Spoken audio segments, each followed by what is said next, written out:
ओम शांति। आज 6 अगस्त की मुरली है। प्रातः मुरली। ओम शांति। बाप दादा मधुबन से। मीठे प्यारे प्राणेश्वर प्रिय पिता कहते हैं, मीठे बच्चे, रोज़ अपने आप से पूछो कि मैं आत्मा कितना शुद्ध बना हूँ। जितना शुद्ध बनेंगे उतना खुशी रहेगी, सेवा करने का उमंग आएगा। जितना शुद्ध बनेंगे उतनी खुशी रहेगी और सेवा करने का उमंग आएगा। प्रश्न है, हीरे जैसा श्रेष्ठ बनने का पुरुषार्थ क्या है? उत्तर है, देही अभिमानी बनो, शरीर में जरा भी मोह न रहे, फिक्र से फारिग हो, एक बाप को ही याद करो, एक बाप की याद में रहो। यही श्रेष्ठ पुरुषार्थ हीरे जैसा बना देगा। अगर देह अभिमान है तो समझो अवस्था कच्ची है, बाबा से दूर हो। तुम्हें इस शरीर की भी संभाल भी करनी है, क्योंकि इस शरीर में रहते हुए कर्मातीत अवस्था को पाना है। गीत है, मुखड़ा देख ले प्राणी। ओम शांति। ओम शांति। बाप बच्चों को समझाते हैं कि जिसके योग बल से पाप करते हैं उसको खुशी का पारा चढ़ जाता है। जिसके योग बल से पाप करते हैं उसको खुशी का पारा चढ़ जाता है। अपनी अवस्था को आप ही बच्चे जान सकते हैं। जब अवस्था अच्छी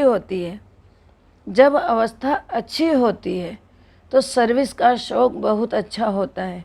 जितना जितना शुद्ध होते जाएंगे उतना औरों को भी शुद्ध अथवा योगी बनाने का उमंग आएगा, क्योंकि तुम राजयोगी व राज ऋषि हो।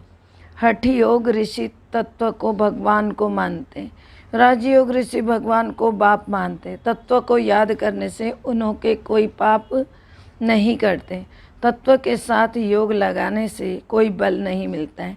कोई भी धर्म वाले योग को जानते ही नहीं है, इसलिए कोई भी सच्चा योगी बन वापस नहीं जा सकते। अभी तुम बच्चे अपनी अवस्था खुद भी जान सकते हो। आत्मा जितना बाप को याद करेगी उतना खुशी होगी। अपनी जांच रखनी है। बच्चे भी 1-2 की अवस्था को, अपनी अवस्था को भी जान सकते हैं। देखना है हमारे में कोई शरीर में भान तो नहीं है। देह अभिमान है तो समझो हम बहुत कच्चे हैं, बाबा से बहुत दूर हैं। बाप फरमान करते हैं, बच्चे तुम्हें अब हीरे जैसा बनना है। बाप देही अभिमानी बनाते हैं। बाप को देह अभिमान होता नहीं है, देह अभिमान होता है बच्चों को। बाप की याद से तुम देही अभिमानी बनेंगे। अपनी जांच करते रहो, हम कितना समय याद करते हैं। जितना याद करेंगे उतना खुशी का पारा चढ़ेगा और अपने को लायक बनाएंगे। ऐसे भी मत समझना कि कोई बच्चे कर्मातीत अवस्था को पहुंच गए। नहीं, रेस चल रही है। रेस जब पूरी होगी तब फाइनल रिजल्ट होगी, फिर विनाश भी शुरू हो जाएगा। तब तक यह रिहर्सल होती रहेगी जब तक कर्मातीत अवस्था आ जाए। हम किसी की बुराई नहीं कर सकते, अंत में ही सबका पता पड़ेगा। अभी तो थोड़ा टाइम पड़ा है। यह दादा भी कहते हैं, मीठे बच्चे, अभी थोड़ा समय पड़ा है। इस समय एक भी कर्मातीत अवस्था को पा ना सके। बीमारी आदि होती है, इसको कर्म भोग कहा जाता है। भोगना का और किसको पता नहीं पड़ता है, वह अंदर की पीड़ा होती है। अभी एक रस अवस्था किसी की भी बनी नहीं है। जितनी कोशिश करते हैं उतना विकल्प तूफान बहुत आते हैं। तो बच्चों को कितनी खुशी रहनी चाहिए। विश्व का मालिक बनना कोई कम बात है क्या? मनुष्य साहूकार हैं, बड़े बड़े बंगले हैं, तो खुशी रहती है ना, क्योंकि खुश बहुत हैं। तो बाबा कहते हैं उसमें खुशी रहती इसलिए क्योंकि वहाँ पे बहुत सुख है। अभी भी तुम बाप से अथाह सुख लेते हो। जानते हो बाबा से हम राजा ही ले रहे हैं। शांति में इतनी खुशी नहीं होती है जितनी धन से खुशी होती है। सन्यासी घर बार छोड़ के जंगल में जाए रहते हैं, कभी पैसा हाथ में नहीं रखते थे, सिर्फ रोटी लेते थे। अभी तो देखो कितने धनवान हो गए। सबको अपने पैसे की चिंता बहुत है। वास्तव में राजा को प्रजा का होना रहता है ना, इसीलिए लड़ाई का सामान रखते हैं। सतयुग में तो लड़ाई आदि की बात ही नहीं होती। अभी तुम बच्चों को खुशी होती है, हम अपनी राजाई में जाते हैं, वहाँ डर की कोई बात नहीं होती है, टैक्स आदि की भी बात नहीं है। यह शरीर की फिक्रात यहाँ ही रहती है। गाया जाता है ना, फिक्र से फारिग स्वामी किंदा। तो अब तुम जानते हो ना, फिक्र से फारिग होने के लिए अभी हम इतना पुरुषार्थ करते हैं, फिर 21 जन्म के लिए कोई फिक्रात नहीं रहेगी। बाप को याद करने से तुम बहुत अडोल रहेंगे। रामायण की कथा भी तुम्हारे पर है ना, तुम ही महावीर बनते हो। आत्मा कहती है हमको रावण हिला नहीं सकता है, वह अवस्था पिछाड़ी को आएगी। अभी तो कोई भी हिल जाएंगे, फिक्रात रहेगी। जब विश्व में लड़ाई लगेगी तब समझेंगे अब टाइम आ गया। जितना बाप को याद करने का पुरुषार्थ करेंगे उतना फ़ायदा होगा। पुरुषार्थ करने का भी अभी ही समय है, फिर से विनाश की धूमधाम होगी। अभी तो शरीर में भी मोह रहता है ना। बाबा खुद कहते हैं शरीर की संभाल रखो, अंतिम शरीर है, इसमें ही पुरुषार्थ कर कर्मातीत अवस्था को पाना है। जीते रहेंगे, बाप को याद करते रहेंगे। बाबा समझाते बच्चे जीते रहो, जितना जिएंगे ना उतना बाप को याद कर सकेंगे। मर गए तो क्या होगा, भूल ही जाएंगे। अभी तुम्हारी कमाई होती है, जीते जी कमाई हो रही है बाबा की याद से। शरीर को निरोगी तंदुरुस्त रखो, गफलत नहीं करनी है। खान पान की संभाल रखेंगे तो कुछ नहीं होगा। एक रस चलन से शरीर भी तंदुरुस्त रहेगा। मैंने खाने पीने में भी आगे कभी ज़्यादा कभी कम, कभी तला हुआ कभी कैसा खाएंगे तो शरीर में परेशानी आती है। अगर एक ही तरह का खाएंगे तो कोई परेशानी नहीं आती है। यह अमूल्य तन है, इसमें पुरुषार्थ करके देवी देवता बनते हो ना। बलिहारी इस समय की है, खुशी रहनी चाहिए। जितना बाप और वर्षे को याद करेंगे उतना नारायणी नशा चढ़ा रहेगा। बाप की याद से ही तुम उच्च पद पाएंगे। देखना है हम कितना खुशी में, कितना फ़कूर में रहते हैं। गरीबों को तो और ही खुशी रहनी चाहिए, साहूकारों को तो धन का फिक्र रहता है। तुम्हारे में कुमारियों को तो कोई फिक्र ही नहीं है। हाँ, कोई के मित्र संबंधी गरीब है तो संभाल रखनी पड़ती है, जगाते भी रहना है। अगर नहीं जगते तो फिर कहाँ तक मदद करते रहेंगे। बाबा कहते हैं ना, तुम सर्विसेबल खुद बनो, वह स्त्री को रूहानी सर्विस में दो तो तुम हो बाबा के मददगार। तो मदद तो सबको चाहिए ना। बाबा पुरुषों को कह रहे हैं अपनी स्त्री को बाबा की मदद के लिए भेजो। तुम नहीं कर सकते कोई नहीं, लेकिन स्त्री को तो भेजो। अकेला बाप भी क्या करेगा। बाबा कहते हैं मदद तो सबको चाहिए ना, कितनों को मंत्र दे, बाबा अकेला किस किस को समझाएगा। इसलिए माताओं की ज़रूरत पड़ती है। तुमको फिर औरों को देना है, कलम लगाना है ना। बच्चों को कहते रहते हैं जितना हो सके मददगार बनो, मंत्र देते जाओ। तुम्हारे शास्त्रों में भी है ना कि सबको पैगाम दिया था, बाप आए हैं। वर्षा लेना है तो बाप को याद करो, देहधारी को याद नहीं करो। अपने को आत्मा समझकर बाप को याद करेंगे तो तुम्हारे वे कर्म विनाश हो जाएंगे और फिर वर्षा मिल जाएगा। गीता तो बहुत सुनते सुनाते हैं, उसमें प्रसिद्ध अक्षर है मन मना भव। बाप को याद करो तो मुक्ति को पाएंगे। सन्यासी भी यह पसंद करेंगे। मध्याजी भव अर्थात जीवन मुक्ति। तो बच्चे बाप के बनते हैं। तो बाबा कहते हैं बच्चे तुम्हारी आत्मा पतित है, मन मना भव, मन ही मन बाप को याद करो तो मध्याजी होगे, माना जीवन मुक्ति में जाओगे सतयुग में। तो बाबा कहते हैं पतित तो चल नहीं सकता। तो बाबा कहते हैं बच्चे तुम्हारी आत्मा पतित है ना, तो इसको पावन बनाने के लिए क्या करना है, बाप को याद करना है। यह समझने की बातें। तुम भारतवासी सतो प्रधान थे, तमो प्रधान बने, अब फिर सतो प्रधान बनना है। तो बाप कहते हैं पुरुषार्थ करो तो उच्च पद मिलेगा। भक्ति तो जन्म जन्मांतर करते आए, तुम जानते हो। पहले पहले अव्यभिचारी भक्ति शुरू हुई, फिर बाबा कहते हैं अभी कितनी व्यभिचारी भक्ति है। शरीरों की भी पूजा हो रही है तो भूत पूजा है ना। तो देवताएं फिर भी पवित्र हैं, परंतु इस समय तो तमो प्रधान गुरुओं की शरीरों की पूजा हो रही है। तो वो क्या हो गया, वो भूत पूजा हो गई। 5 विकार रूपी भूत अंदर में है और उस व्यक्ति की पूजा हो रही है। अभी बाप को याद करना है। भक्ति का अक्षर कोई नहीं बोलना है, हाय राम भी नहीं बोलना है, यह भी भक्ति का अक्षर है। ऐसे कोई पुकार नहीं करनी है, इसमें कुछ भी उच्चारण करने की बात नहीं है। ओम शांति भी घड़ी घड़ी नहीं कहना है। बाबा ने कहा ओम शांति भी घड़ी घड़ी नहीं, शांति माना अहम आत्मा शांत स्वरूप। बार बार ओम शांति नहीं कहो, शांति में रहो, रहना है शांति में, ना कि मुख से बोलते रहना है। दूसरे किसी मनुष्य को कहेंगे ओम शांति तो वो जरा भी अर्थ नहीं समझेंगे। वे लोग तो ओम की बड़ी बड़ी महिमा करते हैं, तुम तो अर्थ समझते हो। ओम शांति कहना भी फालतू है। हाँ, एक दो से ऐसे पूछ सकते हो शिव बाबा याद में हो तो अभी बाबा ने सब कुछ क्लियर कर दिया।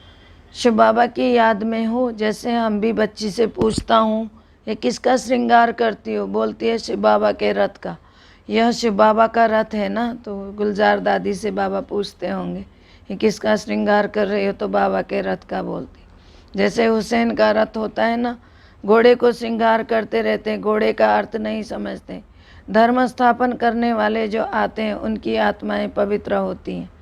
पुरानी पतित आत्मा धर्म स्थापन कर ना सके, तुम धर्म स्थापन नहीं करते हो, शिव बाबा तुम्हारे द्वारा करते हैं, तुमको पवित्र बनाते हैं। वो लोग भक्ति मार्ग में बहुत श्रृंगार आदि करते हैं, यहाँ श्रृंगार पसंद नहीं करते हैं। बाबा कितना निरंकारी है, खुद कहते हैं हम बहुत जन्मों के अंत के भी अंत में आता हूँ। पहले सतयुग में होगा श्री नारायण, श्री लक्ष्मी से भी पहले श्री नारायण आएगा ना, वह तो बड़ा होगा ना नारायण, इसीलिए कृष्ण का नाम गाया हुआ है। नारायण से भी कृष्ण की महिमा जास्ती है, तो कृष्ण की ही जन्माष्टमी मनाते, नारायण का बर्थडे नहीं मनाते।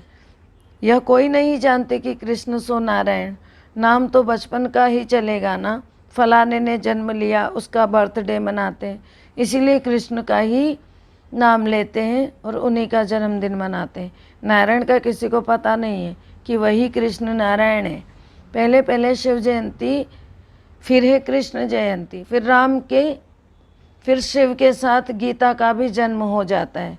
शिव बाबा आते ही बहुत जन्मों के अंत के भी अंत में, बुजुर्ग अनुभवी रथ में ही आते हैं। कितना अच्छा समझाया हुआ है, तो भी किसी की बुद्धि में नहीं आता। बाबा कहते हैं यह ज्ञान प्रायः लोप हो जाता है, जब मैं आकर सुनाऊं तब तुम भी सुना सकते हो। अभी तुम बच्चे जानते हो भविष्य में एक्यूरेट यह देवी देवता बनेंगे। बाबा ने 2-3 प्रकार के साक्षात्कार किए थे, यह बनूंगा, ताज वाला बनूंगा, पगड़ी वाला बनूंगा। 2-4 राजाई के जन्मों का साक्षात्कार किया था। अभी तुम समझ सकते हो, इन बच्चों को दुनिया में और कोई समझ नहीं सकते। हाँ, इतना समझते हैं अच्छा कर्म करेंगे तो अच्छा जन्म मिलेगा। अभी तुम पुरुषार्थ नहीं करते हो, इतना ही समझते हो कि अच्छा जन्म मिलेगा, अच्छा कर्म करेंगे। और ये क्या है कि अभी तुम जो पुरुषार्थ कर रहे हो वो भविष्य के लिए कर रहे हो, नरसिंह नारायण बनने का पुरुषार्थ कर रहे हो। तुम जानते हो हम यह पद पाएंगे, यह खुशी जास्ती उनको रहेगी जो कर्मातीत अवस्था को पाने का पुरुषार्थ करते रहते होंगे।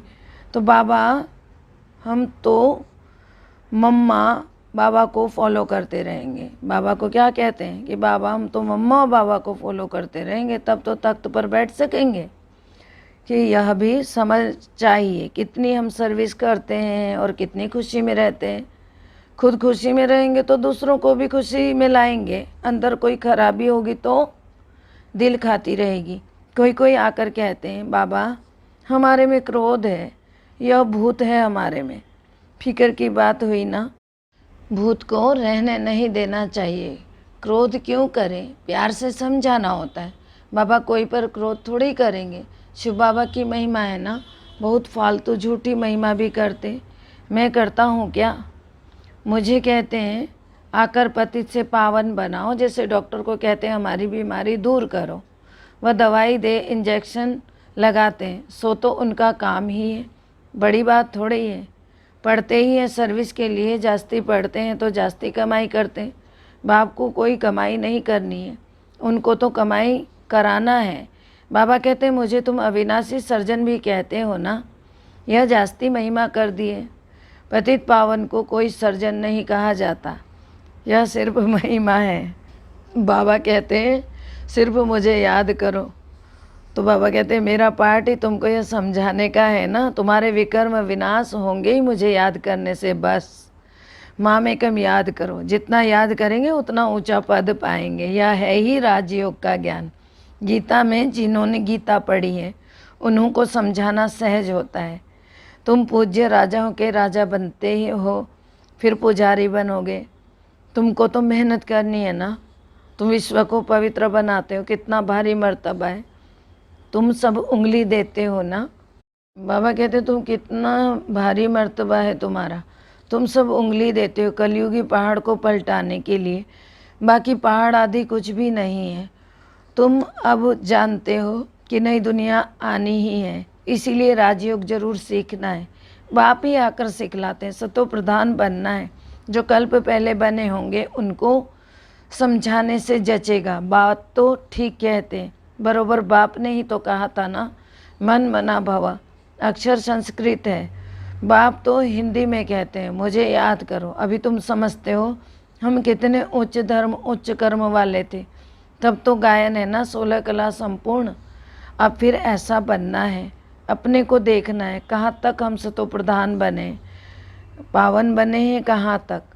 बाबा कहते हैं कि नरकवासियों को स्वर्गवासी बनाने की सेवा करते हैं ना, जो खुद पावन बनते, सतो प्रधान बने, पावन बने हैं, तो कहाँ तक नरकवासियों को स्वर्गवासी बनाने की सेवा करते हैं। अच्छा, मीठे मीठे सिकिलदे बच्चों प्रति माता पिता बाप दादा का याद प्यार और गुड मॉर्निंग।